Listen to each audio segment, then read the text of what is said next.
Moraï Verabotaï, Mishpacha Ikara, chères auditrices et auditeurs, nous abordons cette semaine une période assez difficile pour l'ensemble du peuple juif.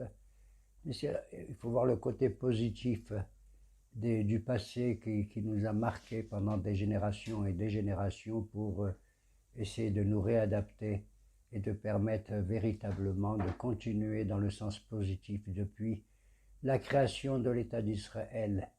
Bien sûr que Akadosh Baruch Hu, depuis la création du monde, avait prévu tout cela. Il a dit Bereshit bara Elohim et hashamayim ve'et haaretz. Dieu a créé le ciel et la terre, et juste après, incroyable mais vrai, ve'haaretz, et la terre, haïta tohu vabohu ve'choshech al pnei tehom. Et la terre, elle était un tohu bohu, et les ténèbres étaient au-dessus de l'abîme. Et nos maîtres nous disent, ces quatre mots représentent les quatre malchouyot, les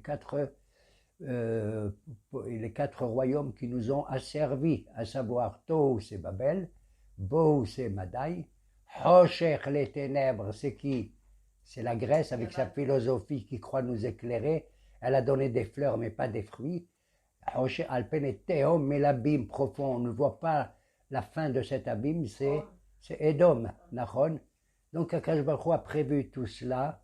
Bien sûr, nos Chachamim l'ont su, mais il nous donne de l'espérance, puisque juste après, qu'est-ce qu'il y a écrit là-bas dans le livre de Bereshit? Veruach Elohim, merachefet al pnei hamayim. Mais l'esprit divin soufflait au-dessus des eaux, Nachon, qui c'est Ruach Elohim? C'est la victoire et c'est la venue du Mashiach. C'est-à-dire qu'Akadosh Baruch Hu nous donne un souffle de vie. Quand Dieu a créé l'homme, il a écrit notre corps, il est formé à partir de la poussière de la terre, aval, mais il a soufflé dans ses narines un souffle de vie de l'éternité. On se prépare dans ce monde comme dans un prosdor, un corridor qui conduit au traklin, au salon qui est le Olam Abba. Ah, Moraï, j'ai oublié. Je voudrais que ce shiur soit consacré vraiment du fond de mon cœur à un homme, je crois qu'il a 22 ans, 24 ans, qui a besoin qu'Akadosh Baruch Hu vienne le sauver, le guérir. Et je le dédicace à Rabbi Yehuda Frej Ben Hanna. Yehuda Frej Ben Hanna, véritablement, qu'Akadosh Baruch Hu il le sauve, il lui donne la guérison de la maladie qu'on connaît.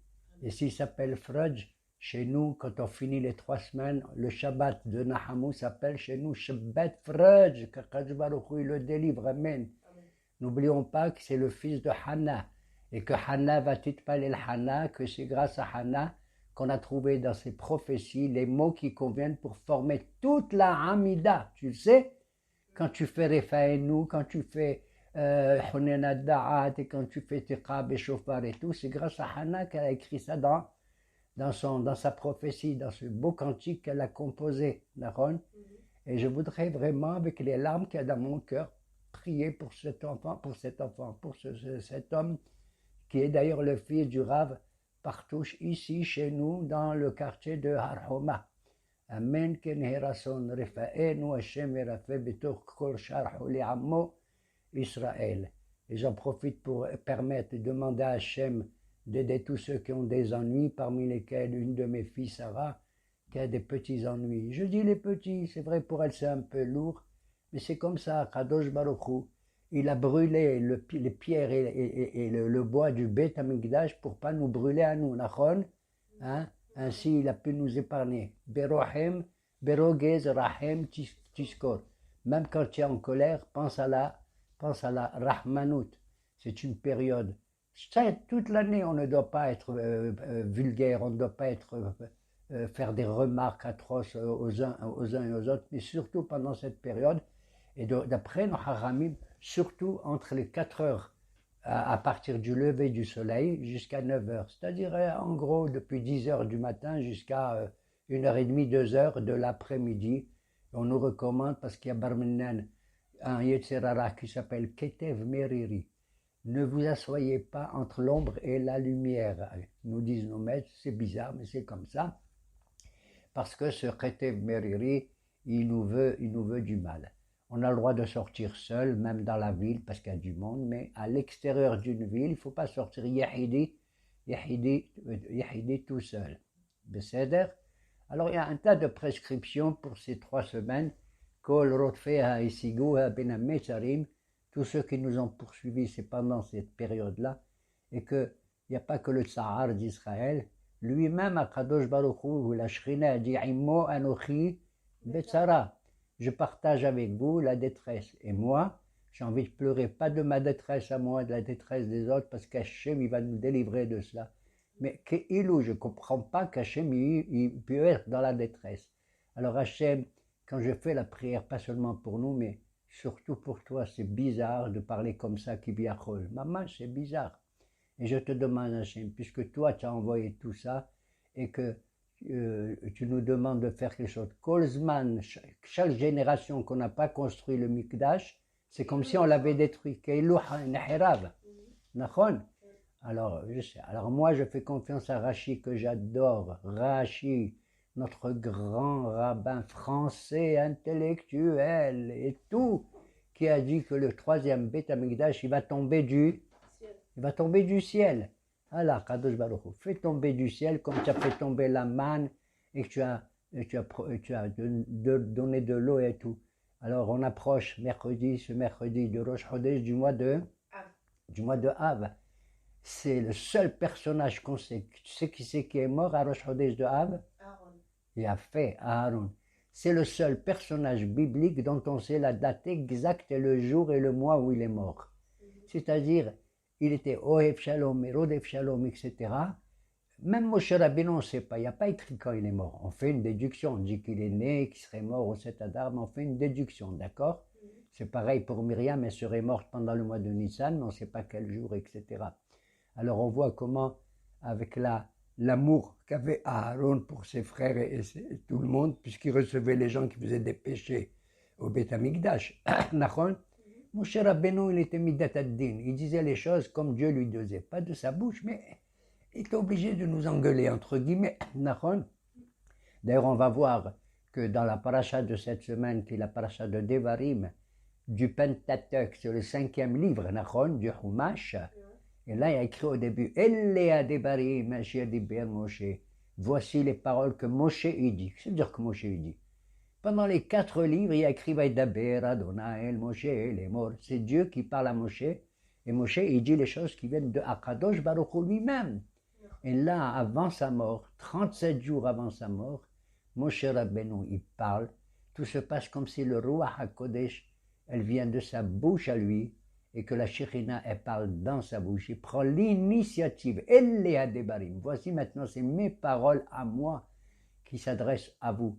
Et même si vous n'êtes pas capable de comprendre, je vous parlerai comme il a parlé Ishayahu, un nabi, dont on va lire l'Haftara cette semaine, la dernière des Haftarot de Puranut, de catastrophe, au chapitre 1 d'Ishayahu, Hazon Ishayahu ben Amot. Qu'est-ce qu'il dit Ishayahu? Le bon Dieu, il parle à travers lui. Et qu'est-ce qu'il dit? Ishayahu, le prophète, c'est d'ailleurs le plus grand de tous les prophètes, plus que Yermia, plus que Hezkel et les 12 autres petits. Ben Ishayahu, lui, comme ça, il commence à parler et on voit à qui il parle. Normalement, tu parles au peuple, lui ou non? Si tu les grondes, parce qu'il va nous gronder, bien sûr. Qu'est-ce qu'il dit, la première phrase dans Hazon? Shamaim, Shim'u Shamaim ve'azini eretz. Écoutez les cieux. Et toi, la terre, entends bien, entends bien. Aussi, je crois qu'il a dit ça, non? Moshe Rabbeinu, il a dit le contraire. Il a dit Ha'azinu ha'shamaim. Tendez l'oreille, ô les cieux, et que la terre m'écoute. Quelle est la différence? C'est que Ha'azinu, ça veut dire tendre l'oreille, ça veut dire que Ishayahu était proche de la terre, puisque la terre, elle tend l'oreille, elle est à côté. Alors qu'il est loin du ciel, Shim'u Shamaim. Mais Moshe Rabbeinu avait un degré supérieur, puisqu'il dit Ha'azinu ha'shamaim. Il a dit aux cieux, mettez vos oreilles à côté de moi. Il était proche du ciel. T'as compris? Moshe était proche du ciel et loin de la terre. Mais Ishayahu est proche de la terre et loin du ciel. Mais ce que je voulais dire, c'est que au lieu de s'adresser au peuple, tout se passe comme s'il parle aux gens et les gens ne veulent pas écouter. comme s'il parle à un mur, d'accord? On dit Zama, les murs, ils ont des oreilles, d'accord? C'est désespérant de voir comment ce prophète extraordinaire, Nahon, il dit, puisque vous ne voulez pas m'écouter, vous allez écouter la batte-colle, pour ainsi dire, un écho de tout ce que je dis. Moi, ça me fait de la peine de voir, t'as compris? Ça me fait de la peine de voir comment j'écoute le prophète par un écho, c'est-à-dire indirectement. Mais même si tu m'écoutes indirectement, tu dois entendre quand même ce que je vais dire. Pourquoi? Parce que je parle au ciel et la terre, eux, ils sont sérieux, ils sont naturels, mieux que vous. Quand Akadosh Baruch Hu, il a créé le ciel, il a mis le soleil et la lune et les étoiles, Nachon, et tu vois que le soleil, il obéit au bon Dieu. Tous les jours, il se lève le matin, et tous les soirs, il se couche la nuit, Nachon. Jamais il fait le contraire. Sauf pendant notre période, il y a des moments comme ça, il fait un peu trop chaud maintenant, Nachon. Il fait un peu trop chaud. Comme on dit, Otsi Hamam Irnatika, il a enlevé l'enveloppe du soleil, on a un peu plus chaud. C'est pour qu'on réfléchisse un peu plus. D'accord? Pour qu'on comprenne que c'est le maître du monde qui décide. Et on voit comment le ciel et les étoiles obéissent aux lois que Dieu leur a prescrites depuis la création du monde. Et même la terre aussi, elle obéit. Tu te rends compte? La poussière, elle obéit au bon Dieu. Tu plantes une graine de blé, qu'est-ce qui sort? Est-ce qu'il sort une graine d'orge ou de seigle? Non, une trotte de blé. Tu mets du blé, il sort du blé. Et nous, tu dis quelque chose à quelqu'un, il te sort le contraire. Tu dis du bien de lui, il dit ah ben j'en ai marre. Et tu dis du mal, il y en a marre et tout. Il y a une mitzvah qui est très importante, à laquelle il faut, pendant cette période, faire attention, c'est Ochiach, Tochiach, et Amitecha velotissa alavhed. Si tu fais des remontrances à quelqu'un que tu considérais comme ton ami, il est ami, il est avec toi, il fait partie de ton peuple, l'otissa alavhed. Fais en sorte que tu n'ajoutes pas aux reproches que tu lui donnes, quoi? Un péché. Le type, il t'entend que tu lui dis du mal, lui dit, tu sais, j'ai vu que tu ne respectes pas Shabbat, j'ai vu que tu parles mal. Non, non, non. Ochiach, Tochiach, réfléchis à 2 reprises, Ochiach et Tochiach, avant de faire une remontrance à quelqu'un. D'autant que, du temps de Rabbi Akiba et de Rabbi Tarfon, alors à plus forte raison de notre génération à nous, Rabbi Akiba, il a dit, de mon temps, personne n'est capable d'écouter une Tochiach. Les gens, ils ne veulent pas entendre une Tochiach. C'est comme ça. C'est une nature, pour ainsi dire. Ils n'aiment pas. Et Rabbi Tarfon, il a dit pire que ça, Rabbi Akiba. Pas seulement que les gens ne veulent pas entendre une Tochicha, mais les gens ne savent pas dire une Tochicha. T'as compris? Il faut savoir. C'est une période que nos Hachamim disent, Barminan, de nos jours, d'ailleurs, on ne frappe plus les enfants. On ne frappe pas des enfants, d'accord? Il ne faut pas les frapper. Même un petit coup de rien du tout. Barminan, surtout pendant les 3 semaines. Mais nous, de notre génération, jamais on frappe un enfant. Pourquoi? Parce que il y a écrit chez Ishayahu dans l'Aftara, Yada Ashur Koneu, wa Hamor Ebuz Be'alav. Moi, je parle dans le ciel et la terre, et je vais vous dire que même un taureau, il est intelligent. Yada Ashur Koneu. Un taureau, il connaît celui qui l'a acheté. Ça veut dire il travaille terrible, il transpire même, puisqu'il travaille dans les champs, Nachol. Et après, Hamor et Boz Be'alav. Et même un âne, il est heureux, il n'est pas ingrat. Quand tu le mets devant le Evous, la mangeoire, il boit et il mange de ce que son patron lui donne, il est heureux. Regarde comment il réagit, comme il convient. Des animaux. Et Sharia, on nous dit, regardez, les animaux, comment ils sont. Ils sont pas kfouy tova. Ils sont reconnaissants de ce que. Israël lo yada, Ami lo idbonan. Israël ne connaît pas, et mon peuple, il ne perçoit pas les choses comme il convient. Béhémet, Nahon. Mais c'est une minorité quand même, on parle toujours de la globalité d'Israël, mais c'est pas c'est une minorité. C'est la minorité, mais même quand le prophète il parle à tout le monde en général. D'ailleurs, dans la paracha de Devarim, il y a écrit Ele a Devarim Diber Moshe El Kol Israël, à tout Israël. C'est-à-dire, quand tu fais entre guillemets une remontrance, c'est ce qu'il va faire Moshe Rabbeinu. Il va faire des remontrances. D'accord? Mais il ne fait pas à X, Y ou Z. Il ne dit pas monsieur un tel, tu es pourri, madame un tel, ça ne va pas très bien du tout. D'accord? Il mélange tout le monde et personne ne sait à qui Moshe il s'adresse. D'accord? Chacun il prend comme il peut et tout. Mais il faut savoir faire des remontrances. Quand quelqu'un il fait une mauvaise remontrance, il dit à un autre par exemple, Tul qissam ben shinecha, enlève la paille qui est entre tes dents. Une paille entre tes dents, c'est affreux. Qu'est-ce qu'il me répond l'autre à qui je dis ça? Il me dit Tul qurra ben anecha, enlève la poutre qui est dans tes yeux. On n'est pas capable maintenant d'échanger au niveau Alors, il ne faut pas faire des remontrances? Il ne faut pas faire. Le maximum que tu peux te retenir, il ne faut pas le faire. L'amrod, que beaucoup de hachamim, ils disent il y a des limites, il y a des limites. C'est quand quelqu'un barminan, que Dieu préserve, pas qu'il ne suit pas les prescriptions de la Torah, mais il est méchant. Il fait du mal autour de lui. Il faut savoir comment le réprimander. Mais encore même avec ça, trouver les mots qui conviennent. Trouver les mots qui conviennent pour le ramener. Parce que si tu lui fais une remontrance dure, il va continuer dans la voie qu'il a prise et même ajouter un péché à tous les autres péchés. D'accord? Voilà. Pendant cette période-là, eh bien, il y a des prescriptions. Par exemple, une prescription incroyable. Je vais vous dire pourquoi elle est incroyable. Vous allez me dire, ben, c'est pas grave.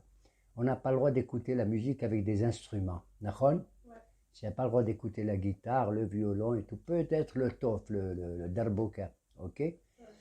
Mais en vérité, si tu regardes le Shulchan Aruch, il est interdit toute notre vie, toute l'année, d'écouter des instruments de musique. C'est la halakha. Mais comme cette halakha, elle n'a pas été suivie par l'ensemble du peuple, c'est une xéra que Eno Yachol La'amod Tzibur, le public ne peut pas la supporter. D'accord? Alors ils ont accepté qu'on joue de la musique et tout. Mais pendant cette période-là, il vaut mieux éviter. Alors on écoute Zahma, des shirim vocalim, des chants qu'avec des voix et tout, et tout, et tout. Bon, mais tout ceci sont des, comment dirais-je, des minagim. Et nous, à partir de Rosh Chodesh, on mange de la viande. Nous les Sfaradim. Les Ashkenazim, ils sont beaucoup plus mahmirim. Beaucoup plus mahmirim. Nachon? Depuis Rosh Chodesh, même avant, depuis 17 Tammuz, il y en a qui ne mangent pas de la viande et qui ne boivent pas du vin. D'accord? Nous, à Rosh Chodesh, ce mercredi, on peut manger de la viande, on peut boire du vin. Mais le lendemain, on arrête. Ce qu'on appelle Shavua Shahalbo, la semaine où tombe Tisha B'Av. Si par exemple, un jour, une année, Tisha B'Av il tombe un dimanche, d'accord? Alors il n'y a aucune interdiction, aucune. Puisque, mais cette année, ça tombe, je crois, un jeudi. Alors on est obligé à partir de dimanche de suivre les prescriptions, de ne pas manger de la viande, de ne pas boire du vin, de ne pas porter des vêtements neufs, d'accord? Acheter sauf s'il y a un mifsan, ça dépend. Au niveau des achats qu'on peut faire, tu fais tous les achats dont tu as besoin, il n'y a aucun problème, d'accord? Mais tu évites les achats où ça t'apporte une joie immense. Yani, tu as acheté une nouvelle voiture, une nouvelle. Attends, après Tchabeb, tu achètes une nouvelle. Sauf si tu n'as pas de voiture et tu as besoin pour transporter ta famille et tout. Tu as le droit d'acheter une voiture. Et même un meuble, s'il te manque un meuble. Et sans ce meuble, tu ne peux pas vivre tranquille. D'accord? Donc, il y a des limitations dans les achats qu'on doit faire. D'accord? Voilà. Et pendant cette période-là, que à Tisha B'Av, justement, le jour même du jeûne, c'est le jeûne le plus dur. Mamash, le plus dur, parce qu'il est comme Kippour, il commence la veille. Asara Betebet, Gedalia et 17 Tammuz, on jeûne à partir du matin. D'accord? Et la veille. Mais à Tisha B'Av, depuis la veille, on ne mange pas du tout. D'accord? On fait le ta'anit. Faire attention pendant cette période, surtout qu'il fait très chaud maintenant, qu'il y a des pkakim, c'est très fatigant. Même une femme qui est enceinte, elle doit jeûner. Même une femme qui allait, elle doit jeûner. Mais elle doit faire attention, qu'elle s'adresse à son rabbin pour savoir si elle doit boire un peu d'eau, tout ça. Bien sûr, elle ne va pas boire du coca, elle ne va pas boire des choses agréables, mais au moins pour sa santé, qu'elle fasse mamache attention. Elle, comme tous les enfants, ils ont le droit de manger la viande, tout le temps. Les petits-enfants de moins de 11 ans et tout, ne leur mets pas dans la tête des, comment dirais-je, des problèmes. Ils sont pas arrivés à l'âge de comprendre qu'est-ce que ça veut dire. Nous, on se rappelle le passé, pas comme les Français ou les autres. Est-ce qu'eux, ils se rappellent Ostrogo, Visico, Vercingétorix et tout, ils s'en foutent. Eux, ils chantent à leurs enfants, là, qu'un sang impur abreuve nos sillons. Tu te rends compte? Ils demandent que les sillons des champs soient abreuvés par le sang. Et nous, on est contre le sang. Pour nous, le sang, il est toujours... Barminan, on ne veut pas verser le sang. On cherche le shalom. D'accord? Et si quelqu'un, pendant cette période, pas seulement un juif, mais même un goy, même un païen, il te dit shalom, shalom aleichem. Le jour Tchabeb, tu as le droit de répondre. Parce que moi, à toi, je ne te dis pas shalom. Le jour de Tisha B'Av, je ne dis pas bonjour, je ne te dis pas bonjour. Tu comprends? Ce n'est pas un jour où je te dis bonjour. Mais si un pauvre juif il vient comme ça, ou un goy, même un goy, un arabe, un chrétien, n'importe qui, il dit shalom, monsieur Gage, ben, réponds-lui gentiment, doucement, tu vois. Mi pene darke, mi pene darke shalom. D'accord? Et j'ai dit, il faut éviter d'être violent ce jour-là, vis-à-vis de tout le monde, et même vis-à-vis de sa propre famille. Ne lève pas la main. Nous, on apprend ça aussi de Yeshayahu Hanavi, le pauvre. Quand il a dit Yada Shor Koneu, qu'est-ce que ça veut dire Yada Shor, un Shor?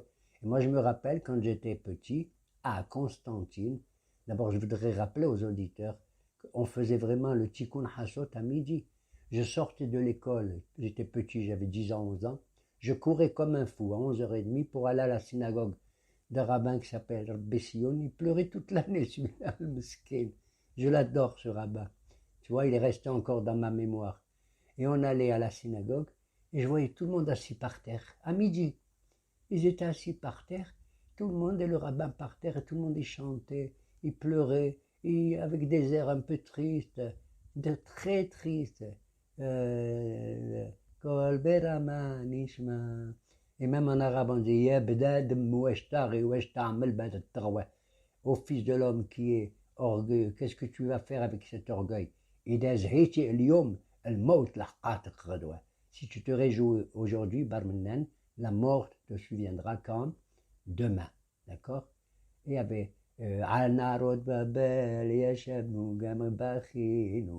on pleurait sur les fleuves de Babel et tout. Donc, de se souvenir, de se rattacher, et de rattacher toutes les générations jusqu'au Avot, jusqu'à nos ancêtres, c'est quelque chose d'absolument merveilleux, mamash, absolument merveilleux. Et que cette tristesse, Be'ezrat Hashem, comme a dit le prophète Zecharia, se transforme, Kol, Yom HaRebi'i, Tzom HaRebi'i, Tzom HaHamishi, Tzom HaShbi'i, Tzom HaAsiri. C'est les 4 jeunes que je viens de dire, Gedalia, Tchabab, Zizi Tammuz et Dis Tevet, Kadosh les transforme dans la joie et dans le bonheur. Il faut penser, même tout ce qui s'est passé. Regarde, même nos rabbins les plus importants, ils se sont trompés. Qui c'est qui s'est trompé? Le plus grand des rabbins. Tu veux que je te dise qui c'est le plus grand? Rabbi Akiba. Et c'est le drame qu'il y a eu à Bétar. Dar Kocham Yaakov. On dit que le jour Tchabeb, on célèbre 5 choses difficiles. Bien sûr, la destruction du temple, mais aussi, tu sais, la destruction de la ville de Bétar. Et de tous les soldats, les hommes vaillants, qu'un type qui s'appelle Bar Korva, qu'on appelle autrement Ben Koziba, le pauvre, il a voulu faire les guerres contre Rome, il a bien fait tout ça. Et Rabbi Akiba, il était son Osekelim, c'est-à-dire c'était son shemesh.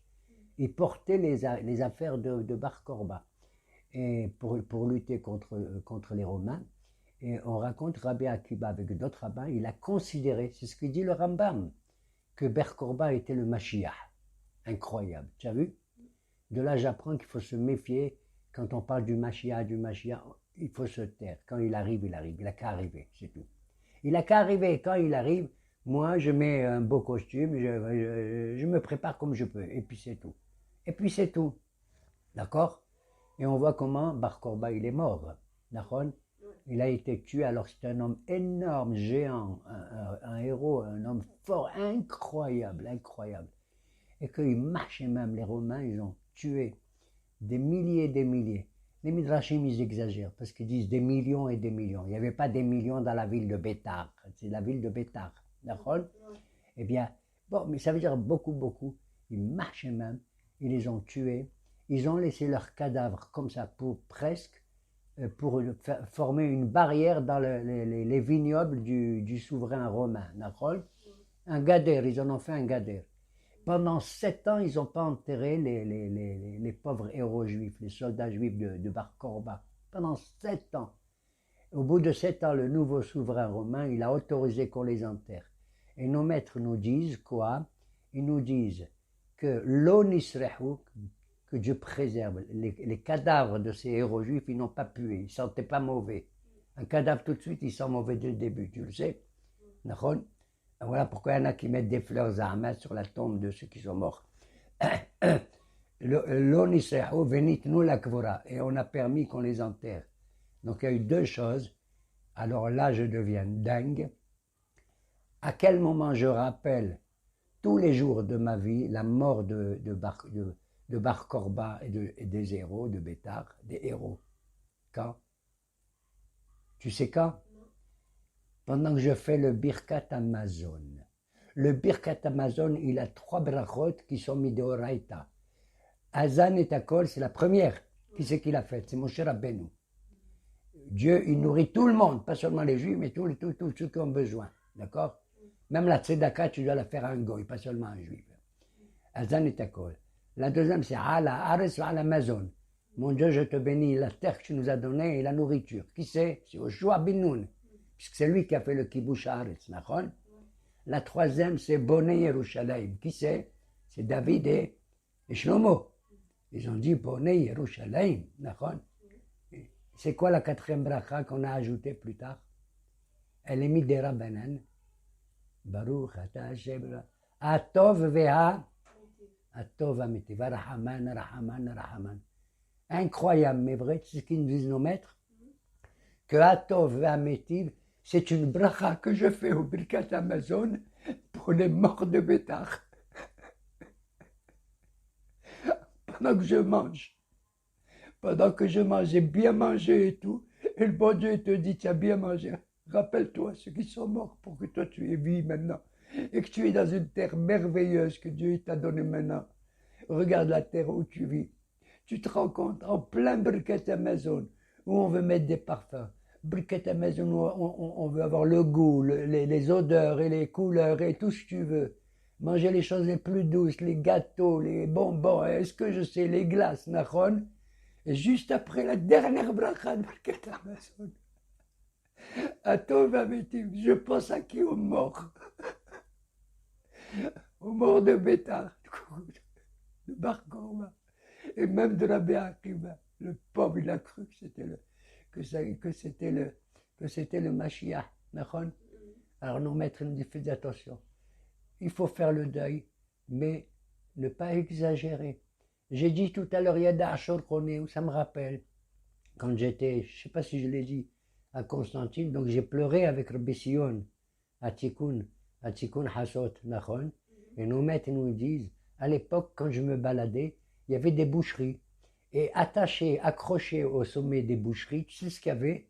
Il y avait ce qu'on appelle un nerf de bœuf, un fouet, pas un fouet comme on fait maintenant, un nerf, mamache. Il prenait les nerfs du shor, Yada Shor Koneu, il le tressait. Certains disaient avec les nerfs d'Ahamor, mais je ne suis pas sûr, ou avec de la laine, peu importe. Et ils étaient attachés. Quand on voyait ça, on avait peur. Tu te rends compte? D'où ça vient ce menhag de Yada Shor Koneu, le nerf de bœuf. Avant, on frappait les enfants. C'était permis, mais on le faisait gentiment, on ne faisait pas comme ça. D'ailleurs, quand on frappait les enfants au Talmud Torah, on leur demandait d'enlever leurs chaussettes et leurs chaussures, hein, et le Rav, il les frappait avec le fouet dans les pieds. Et en les frappant, il disait Veho Rahom, d'accord? Il chantait Veho Rahom, etc. C'était un usage qui existait à l'époque et au Baruch Hashem maintenant. Maintenant, il n'existe plus. Et donc tu vois qu'à Birkat Amazon, on rappelle Bétar. Rappelez-vous, Moraï Verabotay, Bétar, Bar Korba. Et comme ça, moi, je me rappelle aussi tous ceux de nos soldats comme ça. Ils ont quitté leur limoud de Torah ou leur travail et tout pour défendre notre pays de tous les problèmes que nous rencontrons. Et Ishayahu Hanavi, le pauvre, lui aussi, il a souffert, même s'il a parlé durement. Il a dit, Vaïlchou Havel, Mamatsua Botechem Bi'avel. Il parle au nom de Dieu. Qu'est-ce que vos ancêtres ils ont trouvé en moi d'injuste, hein? Ils sont éloignés de moi. Je suis Mekor Maim Haim, je suis une source de vie qui donne la vie. Hein? Ils sont allés se creuser des puits qui sont troués et qui ne peuvent pas contenir de l'eau.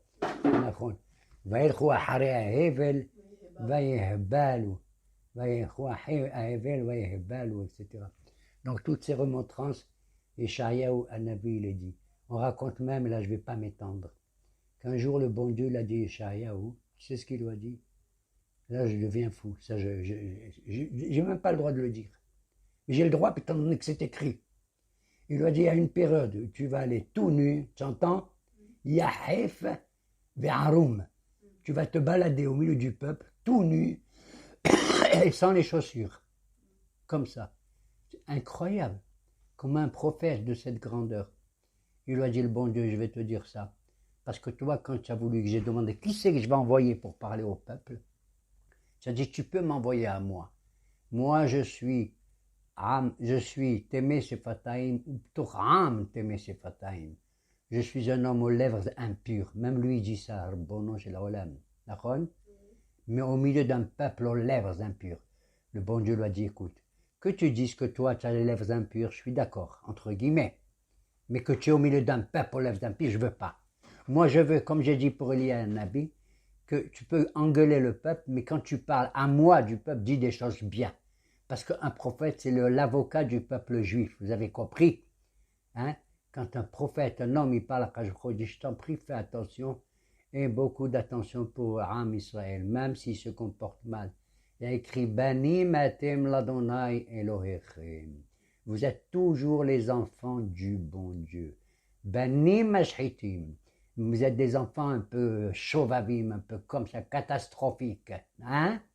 Et il y a la bagarre entre deux rabbins, je conclus. Entre Rabbi Yehuda et Rabbi Meir Ba'alanis. Rabbi Yehuda dit, oui, le bon Dieu il est gentil avec nous si on est des enfants, vraiment, ses enfants, Banim. Mais si on est Mashhitim, il est contre nous. Rabbi Meir lui dit, va te faire voir ailleurs. Banim Mashhitim.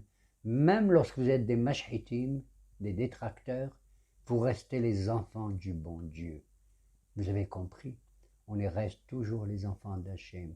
Parce que nous avons énormément souffert pendant des générations et des générations. Et quand je vois un de mes frères qui souffre et tout, et je rappelle encore une fois, car je vois qu'il guérise tout ce qu'il a.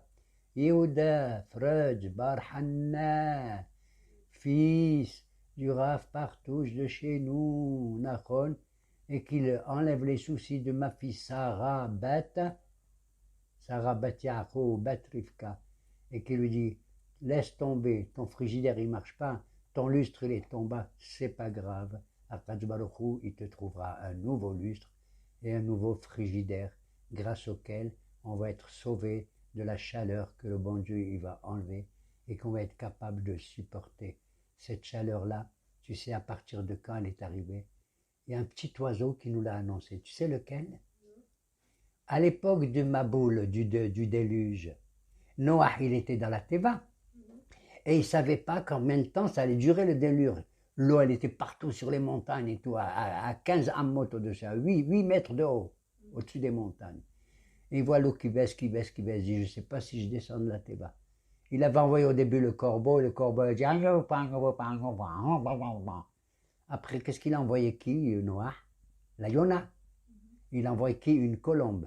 Parce que la colombe, c'est le symbole de Knesset Israël, l'assemblée juive. Comme il dit, Yonati, Beharvease, là, dans Shira Shirim, Nachon, c'est Knesset Israël. Il a envoyé la colombe. Et la colombe, elle est partie pour informer Noah. Si oui, la terre, elle est libre. Elle est revenue. Elle est repartie. Elle est revenue. Et puis, à un certain moment, elle n'est plus revenue. Et elle a ramené avec elle, quoi? Une branche d'olivier. C'est-à-dire que la terre, elle a redonné de la vie. Tu sais à quelle date Noah, il a envoyé la colombe? le 17 Tammuz. Incroyable. Il a dit, va, je t'en supplie. Yératson, que le 17 Tammuz, il s'envole et que nous apporte la joie, comme a dit le prophète Zechariah ou Hannabi, Nachon, et qu'il n'y ait plus parmi nous des juifs qui ressemblent à Kamsa et Bar Kamsa. Tu connais l'histoire, avec ces deux mecs et tout. Je ne veux pas la raconter à nouveau, sauf celui qui m'appelle et qui veut que je lui raconte.